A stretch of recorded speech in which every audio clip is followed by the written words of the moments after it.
الحمدللہ رب العالمین الصلاۃ والسلام علی رسولہ الکریم وعلی آلہ واصحابہ اجمعین اما بعد فاعوذ باللہ من الشیطان الرجیم بسم اللہ الرحمن الرحیم۔ شروع کرتی ہوں اللہ رب العالمین کے نام کے ساتھ جو بڑا مہربان اور رحم فرمانے والا ہے۔ محترم معزز سامعین کرام، السلام علیکم ورحمۃ اللہ وبرکاتہ۔ ابھی آپ نے تلاوت کلام پاک سماعت فرمائی۔ تلاوت تھی سورہ کہف کی آیت نمبر 9 سے 26 تک کی۔ ان آیات میں اللہ رب العالمین نے واقعہ اصحاب کہف بیان فرمایا ہے، جس کا ترجمہ پہلے ہم پڑھ لیں، پھر اس کے بعد اس کو سمجھنے میں مجھے اور آپ کو آسانی ہوگی۔ آئیے سنتے ہیں اللہ رب العالمین یوں بیان کرتا ہے۔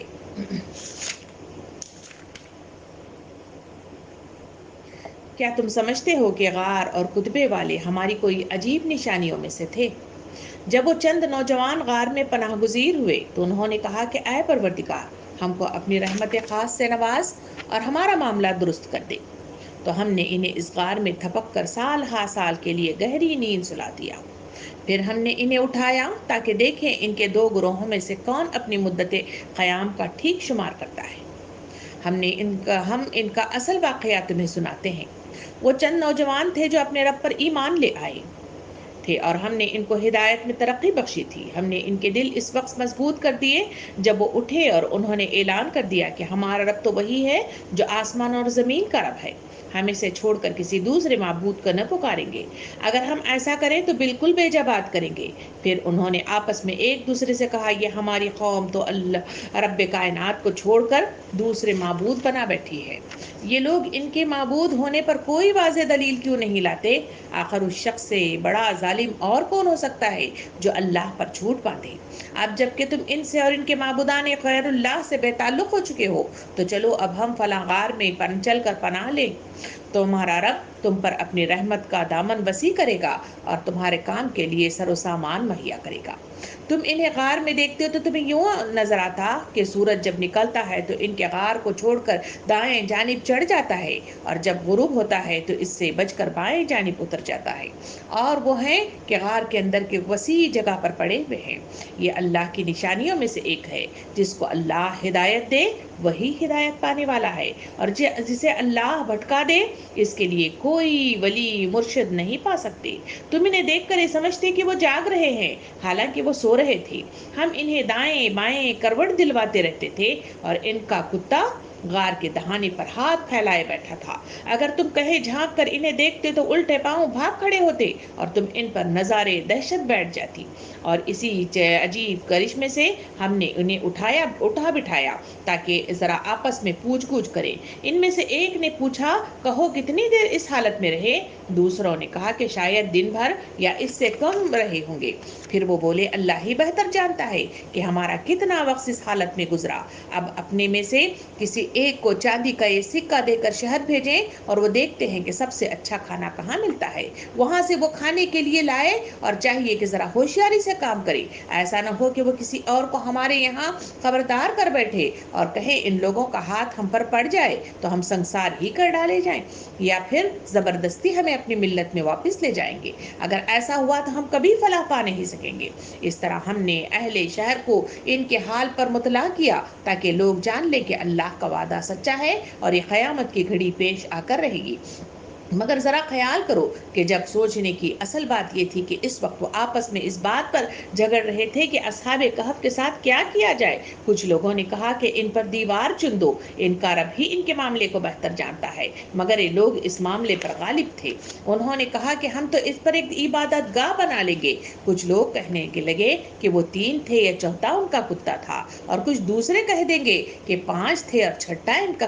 کتا تھا۔ یہ سب بے تکی ہانکتے ہیں۔ کچھ اور لوگ کہتے ہیں کہ 7 تھے اور 8واں ان کا کتا تھا۔ کہو میرا رب ہی بہتر جانتا ہے وہ کتنے تھے، کم ہی لوگ اس کی صحیح تعداد جانتے ہیں۔ پس تم سرسری بات سے بڑھ کر ان کی تعداد کے معاملے میں لوگوں سے بحث نہ کرو اور نہ ان کے متعلق کسی سے کچھ پوچھو۔ دیکھو کس چیز کے بارے میں کبھی یہ نہ کہا کرو کہ میں کل یہ کام کروں گا۔ تم کچھ نہیں کر سکتے الا کہ اللہ چاہے۔ اگر بھولے سے ایسی بات زبان سے نکل جائے تو فوراً اللہ کو یاد کرو اور کہو امید ہے کہ میرا اس معاملے میں رشد سے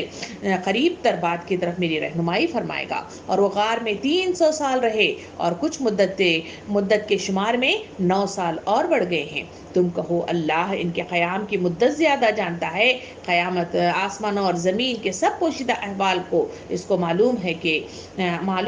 کیا خوب ہے وہ دیکھنے والا اور سننے والا۔ زمین اور آسمانوں کی مخلوقات کا کوئی خبرگیر اس کے سوا نہیں، اور وہ حکومت میں کسی کو شریک نہیں کرتا۔ صدق اللہ العلی العظیم۔ سامعین کرام، یہ آیات 9 سے لے کے 26 تک ترجمہ آپ کے سامنے پیش کی گئی۔ یہ واقعہ اصحاب کہف کے نام سے جانا جاتا ہے، اور اسی نام سے اس سورے کا نام بھی کہف رکھا گیا ہے۔ تو اس سورے میں جہاں ہم ذکر کر رہے ہیں تو یہ سورہ 9 سے لے کے 28 تک کی آیات پر مشتمل ہے، اور اس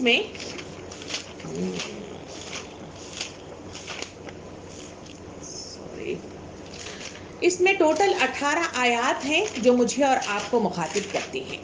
اللہ رب العالمین ان آیتوں میں مجھے اور آپ کو واقعہ کہف تفصیل سے بتاتا ہے، اور اس سے ہونے والی حقیقت ہمارے سامنے واضح کراتے ہوئے اس واقعے سے کیا سبق لینا چاہیے اور اس کے ذریعے سے انسانوں نے کیا سبق لیا، اس کی تفصیلات مجھے اور آپ کو بتا کر امت مسلمہ کو سبق دیا جاتا ہے۔ ہوا یوں تھا کہ واقعہ کچھ یوں بیان کیا جاتا ہے کہ مکے کے قریش نبی کریم صلی اللہ علیہ وسلم کے نبوت کے اعلان کے ساتھ ہی بڑے ہلچل میں مبتلا ہو گئے تھے، بڑی افراتفری اور بڑی ہی پریشان حال تھے، اور اس وقت انہوں نے اس نئے مذہب یعنی اسلام کو پھیلنے سے روکنے کے لیے حتی الامکان کوششیں کر لی تھی۔ کہیں ظلم و ستم ڈھایا جا رہا تھا، اور کہیں گھر سے بے گھر لوگوں کو کیا جا رہا تھا، کہیں جائیدادیں ضبط کی جا رہی تھی، کہیں میاں بیوی بچوں کو علیحدہ کیا جا رہا تھا، اور ہر کوئی اپنی سی کوششوں میں لگا ہوا تھا۔ مگر حال یہ تھا کہ اسلام تیزی سے پھیلنا شروع ہو گیا تھا۔ ہر گھر میں کوئی نہ کوئی، چاہے وہ بچے کی شکل میں، جوان کی شکل میں، بوڑھوں کی شکل میں، عورتوں کی شکل میں، ہر کوئی اسلام سے سرفراز ہوتا ہوا نظر آ رہا تھا۔ تو ایسے وقت میں قریش کے لوگ پریشان حال ہوئے، اور انہوں نے سوچا کہ کیوں نہ ہم نکلیں اس بستی کی طرف جسے مدینہ یا یثرب کے نام سے یاد کیا جاتا ہے، جہاں بسیرا یہودیوں کا ہے، جن پر کہا جاتا ہے کہ آسمان سے کتابیں اترتی ہیں اور آفاقی کلام ان کے پاس موجود ہے۔ تو ان کے پاس ہم جائیں اور ان سے معلومات حاصل کریں کہ آخر حقیقت میں یہ جو نبوت کا دعویٰ کرنے والا شخص محمد صلی اللہ علیہ وسلم ہے، کیا یہ سچے ہیں یا نہیں ہیں۔ اسی غرض کے خاطر انہوں نے 2 افراد کو منتخب کیا۔ ایک کا نام بتایا جاتا ہے کہ نصر بن حارث، اور دوسرا ہے عقبہ بن ابی محیط۔ یہ دونوں اشخاص مدینے کی طرف روانہ ہوئے، اور وہاں یہودی علماء سے انہوں نے ملاقات کی۔ اس ملاقات کے دوران میں انہوں نے دریافت کیا کہ آپ اس شخص یعنی جو نبوت کا دعویٰ کر رہا ہے ہمارے شہر مکہ میں، تو اس کے سلسلے میں آپ کی کیا رائے ہے، آپ کی کتابیں اس سلسلے میں کیا تحقیقات بتاتی ہیں۔ اس وقت ان یہودی علماء کرام نے ان کے سامنے 3 سوالات رکھے تھے۔ ان میں کا ایک سوال یہ تھا کہ اس شخص سے جا کر پوچھئے جو نبوت کا دعویٰ کرتا ہے کہ اس نوجوانوں کے سلسلے میں کیا معاملہ ہے جو آج سے ہزاروں سال پہلے اس وقت اس دنیا میں